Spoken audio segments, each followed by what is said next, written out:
Hi, you're listening to What's New Today. This is a kids and family podcast about current events shaping our world. This is your host, Sangeeta. I'm from India. And joining me in this episode are two young co hosts from Delhi. I am Akmal. I study in grade 8 and I am in Bosco Public School of New Delhi. Hi, I'm Pranay from New Delhi and I study in grade 6 from Bosco Public School. Welcome, Pranay. Welcome, Akmal. It's a pleasure always to chat with kids.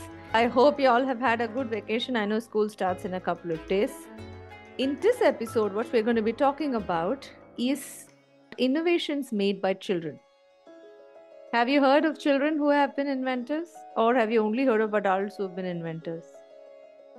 Ma'am, I have seen on YouTube there is a channel. He's a teenager and he invents many new devices for the differently able people and different kinds of devices which we can use in our daily lives.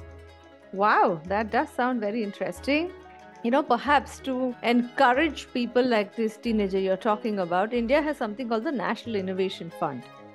In this episode, we are going to be talking about some of the most interesting ideas that have made it to the list of winners over the past few years. I'm not going to give away the whole story. I will tell you some details about the idea, and you need to fill in the gaps. You can ask me questions before you make your final guess. Are you ready? Yes, ma'am. Yes, ma'am. Wonderful. So, here's the first couple of sentences about the idea. So, for children who cannot afford devices and the internet and still want to study using videos and online worksheets, a 12th grader from Vadodara in Gujarat, his name is Karthik Joshi, he's come up with an idea. He has suggested that the government or any NGO can install devices that are connected to the internet in public places. And any student who wants to study can walk up to the device and operate it. But then, of course, this can't be free. And remember, this is for children who cannot afford to spend money either. So, this device works using a token system, and if the student drops a token into it, he or she can study for up to 10 or 15 minutes per token. And this token is not money. What is the token suggested by the student Karthik Joshi? Now, before you make your final guess, you can ask me questions if you need to. Is the token in an hard thing or it's an online thing? Oh, fabulous. No, it's something that you carry in the real world with you. So it's not a digital token. Is it something related to the school? No, it does not have to be related to a student at all. Ma'am, is it like a strip which has some sort of pictures in it which can motivate the child? No, this is nothing to do with motivating the child. This is a child who is already motivated, who wants to study, but he or she doesn't have the means for it. Like they don't have money at home. Ma'am, is it something related to a paper which has a barcode? Nice, interesting thought. So, where would the child get this paper with the barcode? From the place where he or she's doing the work? Oh, you mean that same public place itself will generate papers with barcodes? Press some button which says print and then you'll drop that paper. Yes, ma'am. No. So I'll give you a small hint here. So the child has to bring something. This token, the child has to bring, typically from his or her own home. Ma'am, is it disposable garbage? Very close. If you can narrow it down further, it'll be fantastic.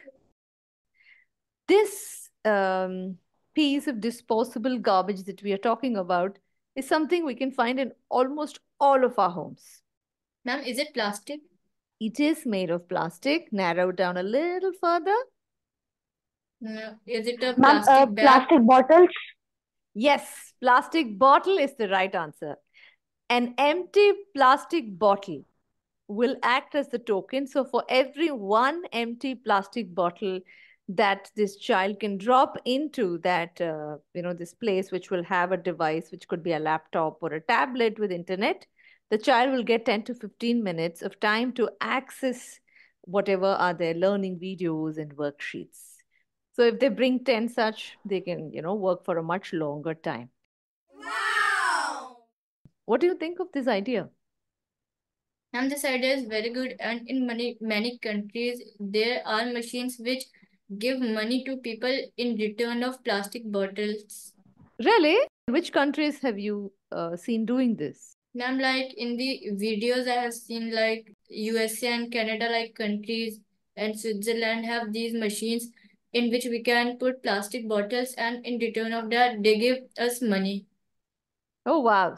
In India, how do you think we get money? We don't have fancy dispensers that we can drop our plastic bottles into and get money in return. What do you think we do in India? Ma'am, like there are people who collect metals and plastic bottles from us, and in exchange, they give us money.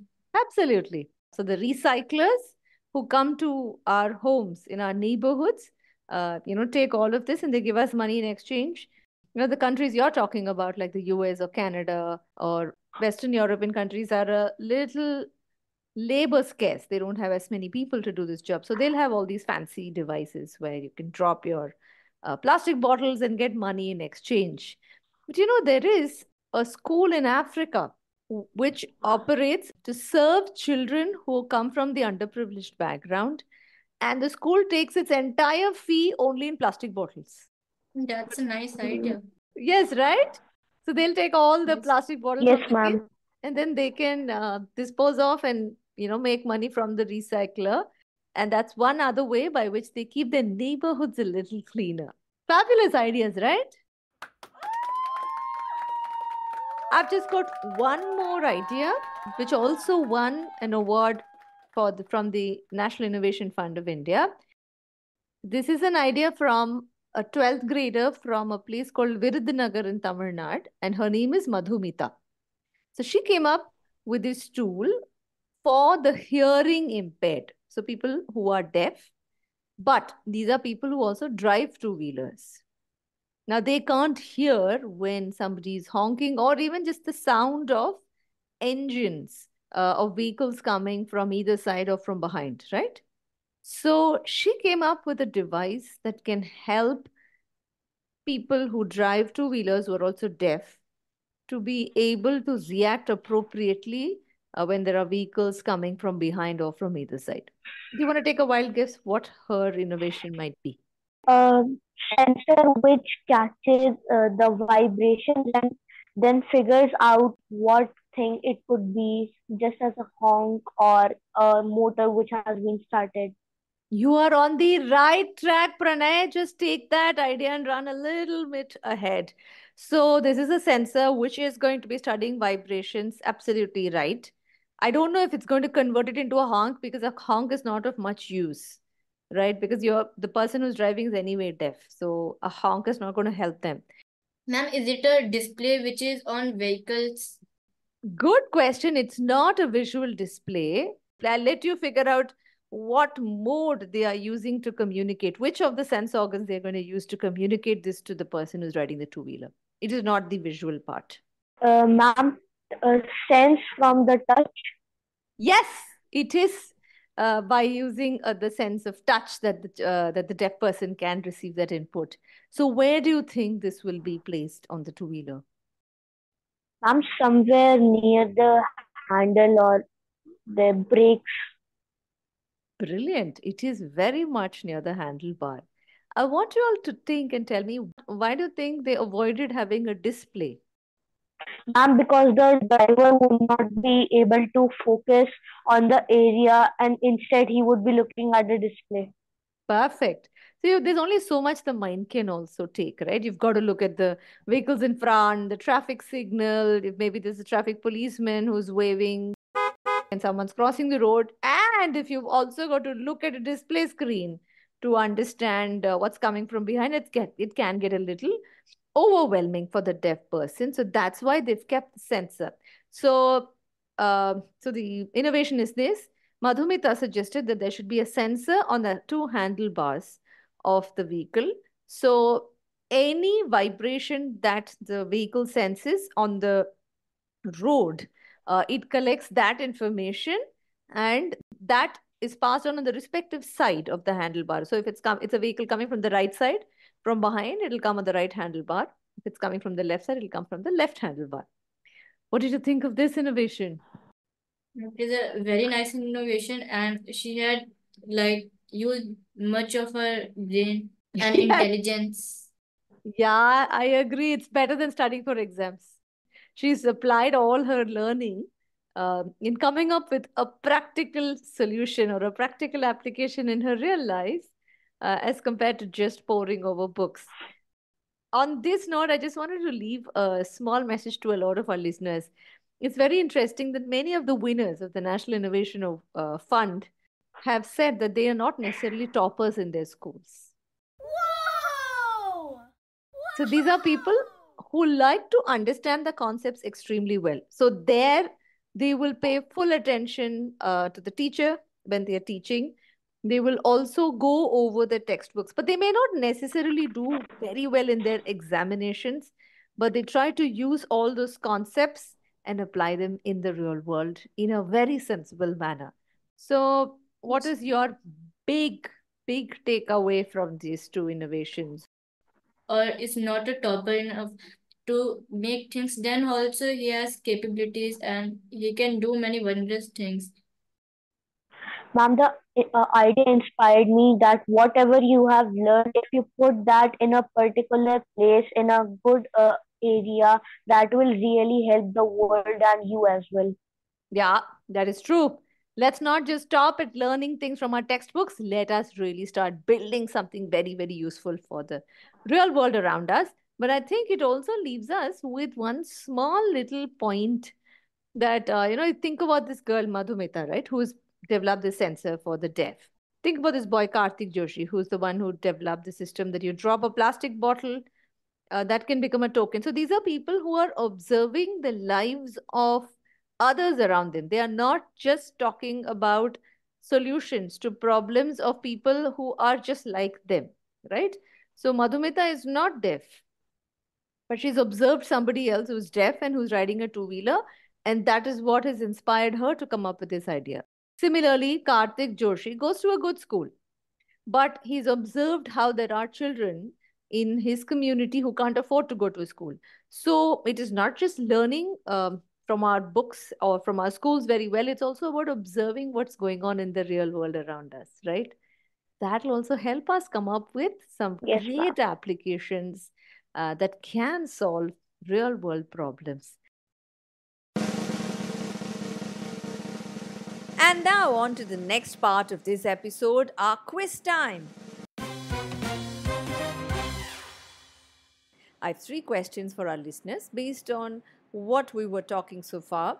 And now, listeners, you can answer the questions directly if you're listening to this on Spotify. If you're listening to this on any other podcast channel, you can send me your answers via email to hello@wsnt.in. Now, listeners who got all 3 answers correctly will be invited to join me in a podcast episode just like Pranay and Akmal here did. So do leave your contact email ID also along with your answers. So now on to our 3 questions. Question 1. A school asks students to bring plastic bottles as their fee. Where is this school located?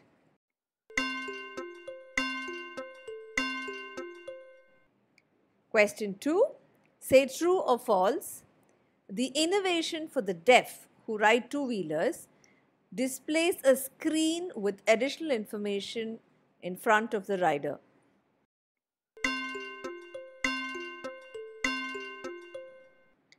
Question 3. Are all the winners of India's National Innovation Fund first rank holders in their school?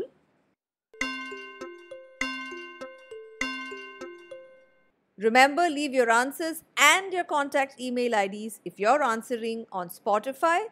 Else send me your answers via email at hello@wsnt.in. And for kids who like the idea of hosting their own podcast episodes, we have a 5-day training course this summer. Details can be found in the show notes below. That's it from us today. Bye from me, Sangeeta, and also from Akmal and Pranay. Bye everyone. Bye everyone.